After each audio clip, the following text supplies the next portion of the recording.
Buccellining taqdirga tan bermaydigan qaysirona ro'yi hammamizga ulgu. İtaliyalik dаңлық naqshchi Andrea Bocelli dunyodagi 4-chi cho'ng yuqori ovozliq naqshchi deb atalgan. Uning klassik, yenik opera uslubidagi ovozi sansizlagan kishini hayajonga solgan. Hatto kasbiy opera sohasidami nihoyatda dаңлық. Andrea Bocelli İtaliya yuqori ovozliq ama naqshchisi.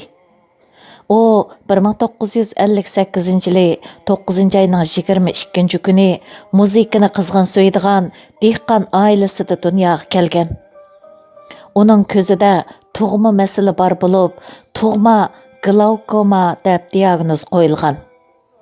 U tug'ilgandan boshlabla yetkicha azob chekkan.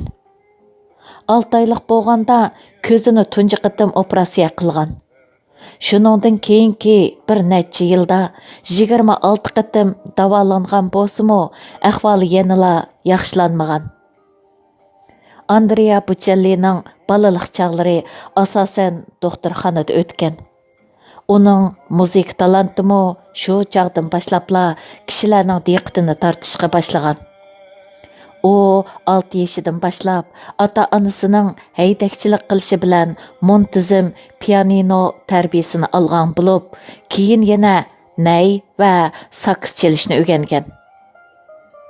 U 2 yoshida bir maydon futbol musobaqasida baxtga qarshi futbol beshiga qattiq tegib ketganlikdan mengisiga qon tushib, butunlay ko'rmas bo'lib qolgan. Ammo bo'lib qolgandan keyin u kun bo'yi qattiq bearamchilik ichida yashagan. Oxirida hatto ochliq e'lon qilish orqali taqdirning o'ziga bo'lgan adolatsizligiga e'tiroz bildirgan.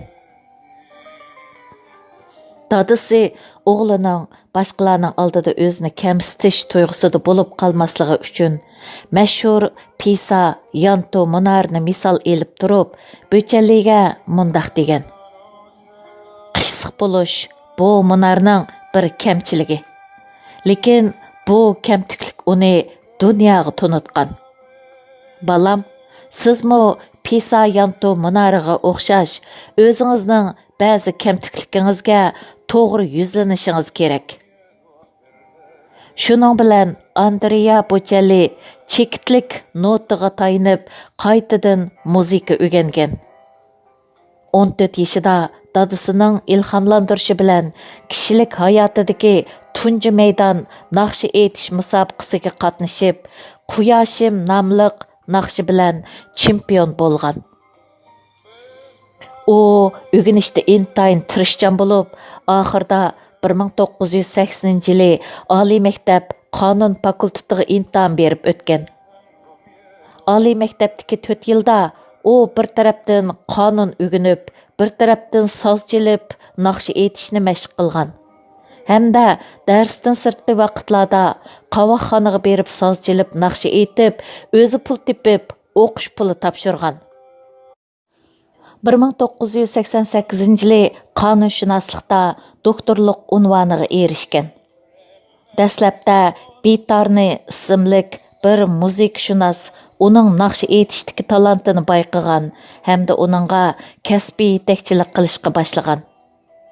30 yoshida tali o'ngdan kelib, dunyoviy dаңлық muzika ustozi Franco Corellining o'quvchisi bo'lib qolgan. Necha yil mashq qilish orqali u naqshi muzika sohasida asta-asta bosh ko'tarishga boshlagan. 1992-yili u Pavarottining Miserere nomli muzika plastinkasini o'nga elishga qatnashgan. Bu ustozi uningga naqshini yiqimliq aytish kerak, ovozingni zo'rlama degan mo'yim fikrni bergan. 1993-yili İtaliya moda muzika munbiridagi ulug' arbob Zucchero Fernansiaroning dunyo sayyora naqsh kechiligiga qatnashib, xalqaroning diqqatini qo'zg'agan.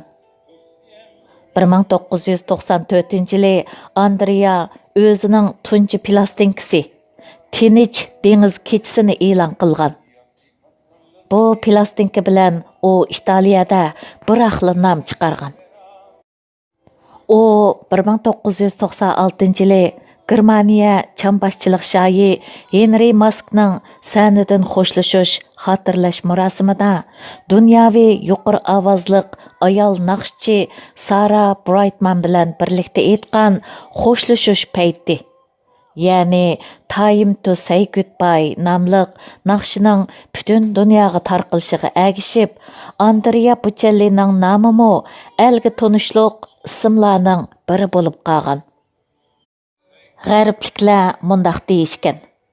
Biz bir katta boks shoyi bilan xo'shlashib, yana bir betakror naqshchiga muyassar bo'ldik.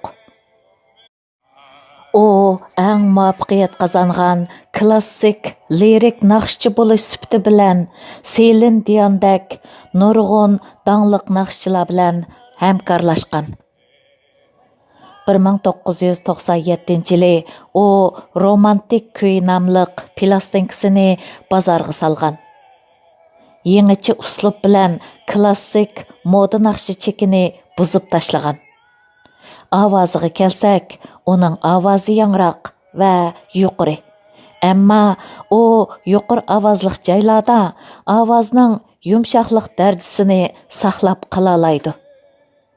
Ovozning ovoz o'lchimi, muqimligi va kuchlik ojizligini kontrol qilishdimi, uni odatdagi moda naqshchilar bilan bir yerga qo'yg'ili bo'lmaydi. Uning ovozining almishishi intayin ravon, hissiyotining ifodalanishi tabiiy, ahang yetkilishimi intayin chiroyli. Eng muhimi, uning ovozida dunyoning bulg'anishiga uchramaydigan bir xil sap alaydilik bor.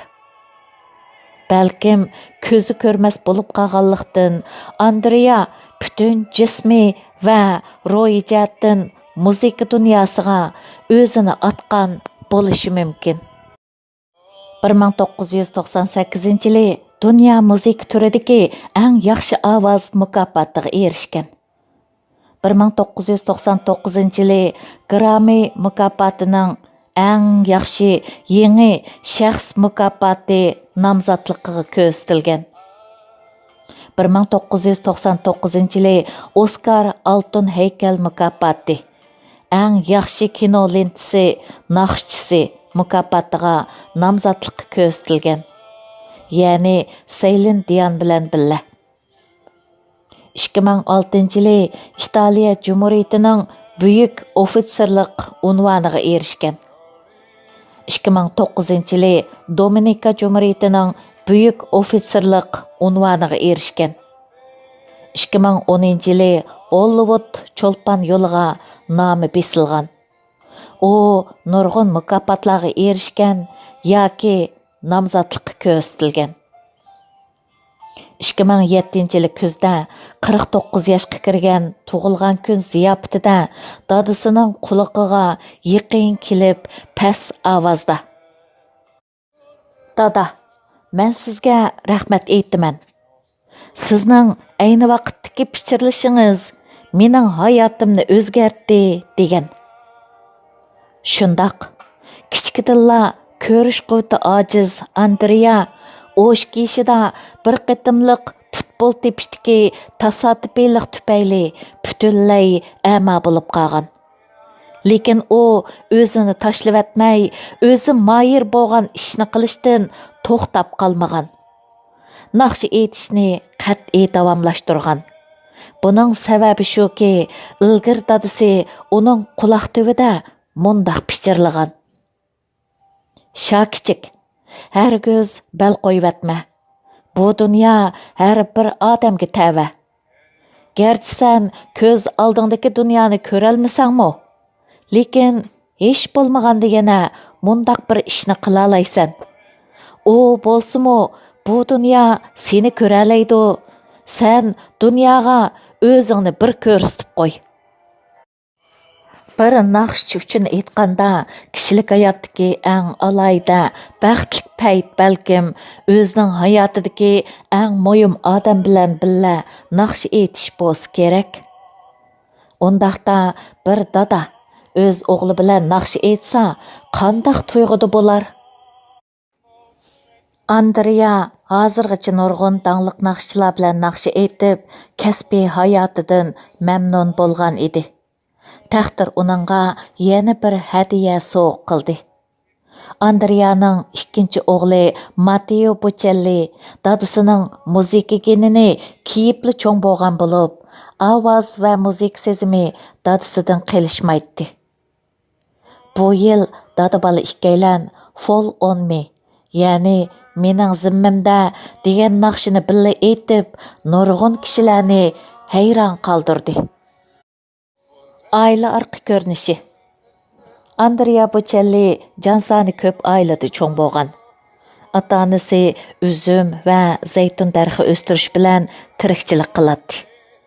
Dadası Sandrio izchil turda özü üzüm harqı yasap satadı.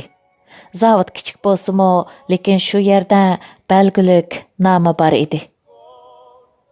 Hissiyot kechirmishi. 1992-yili Andrea 4 yil muhabbatlashgan qiz do'sti Elika bilan to'y qilgan. Ular ikkisi Andrea 17 yosh vaqtida tanishgan va muhabbatlashgan. Elika Andreaning ovoziga oshiq bo'lib qolgan. Ular ikki o'g'il farzandlik bo'lgan. O'g'li Amos bilan Matteoni 10 yil birga yetishtirgan. Keyin xizmat sababidan bir oila kishilari jam bo'lish oz, ayrilish ko'p bo'lg'achqa, Elenkaning talabi bilan ikkaylan 2002-yili tinch ayrilib ketgan. Aradan yarim yil vaqt o'tgandan keyin yaqinlarining tanishtirishi bilan Andrea hozirgi ayoli Veronika Botti bilan tanishib qolgan. Ikkaylanning mijozi bak chiqishqashqa muhabbat daryosiga g'arq bo'lib ketgan. 10 yil aralashgandan keyin bir balaliq bo'lgan. 2012-yili 3-oyning 21 kuni qizi Virginia tug'ilgan. Shuning bilan Andrea va Veronika muhabbatlashib 12 yildan keyin, ya'ni 2014-yili 3-oyning 21 kuni Italiyaning Monte Carloda rasmiy to'y murosimi o'tkazib, to'y qilgan. Hozir bu 5 jon bir oila kishilari birlikda yashamoqda. Tarjimada Hikmatjon.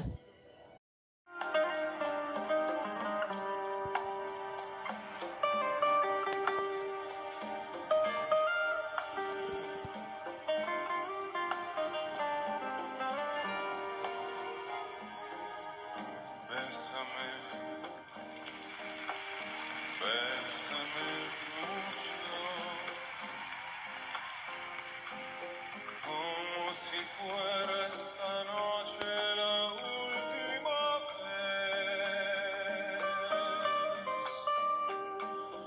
bésame, bésame mucho,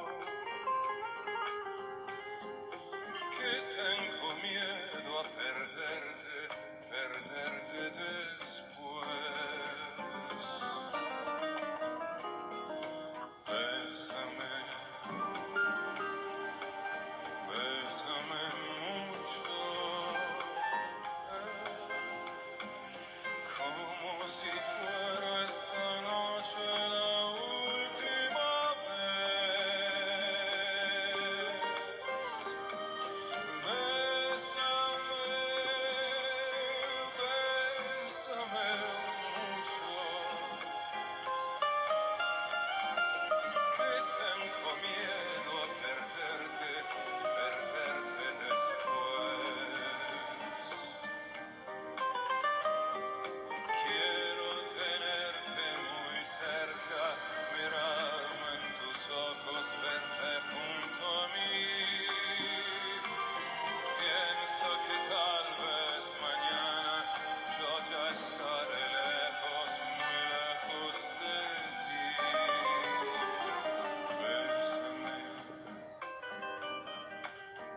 bésame